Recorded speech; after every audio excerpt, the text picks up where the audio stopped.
Hey guys, and welcome to week 3 here at our class at Purdue Global on the global environment, EM 410. This is an interesting week this week as we are looking at international law and how international law works, and can international law resolve disputes between nations, and can it impose environmental regulations and environmental enforcement upon nations.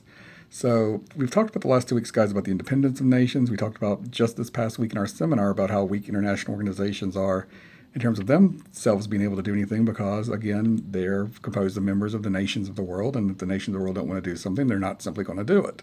So the question becomes this week as we look at international law, do nations subject themselves to international law? Can they be fined? Can they be punished? How can you enforce international laws? There's a lot of relevant questions that come up on this topic this week, guys.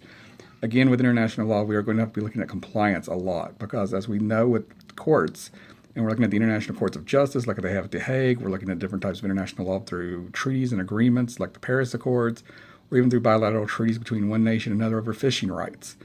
The question becomes, if a nation violates an international treaty or some sort of international standard or norm that's been agreed to by all the nations of the world, the question becomes here is, how do you punish those nations? Who goes out and tries to enforce these treaties and international agreements?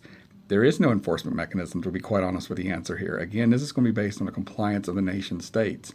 Are the nation states willing to subject themselves to an international court? Are they willing to abide by the decision of an international court? Can nations come together and do things such as what we refer to as alternative dispute resolution? Can they agree to mediate? Can they agree to arbitrate to settle their disputes in a peaceful manner? And we have had situations where nations have done that. We have had issues of over islands and over mountain passes in South America where the nations have agreed to go into arbitration and agree to abide by the decision of the arbitrator. So there have been instances where it's been successful. But when you have international standards on environment, we talk about, again, guys, with our issues of energy and politics and all those kind of things, if a nation state does not want to follow something, they're not going to.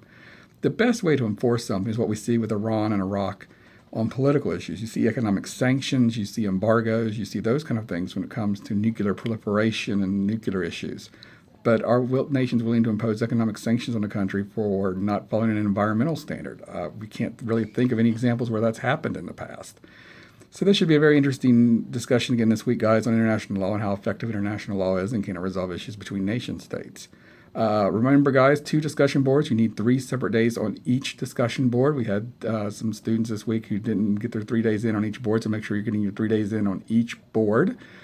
Seminar's coming up this coming Monday, guys, so I hope to see everybody in seminar again. And we will look at the quiz this week again, as we have in our quiz this week. So have a great week, everybody.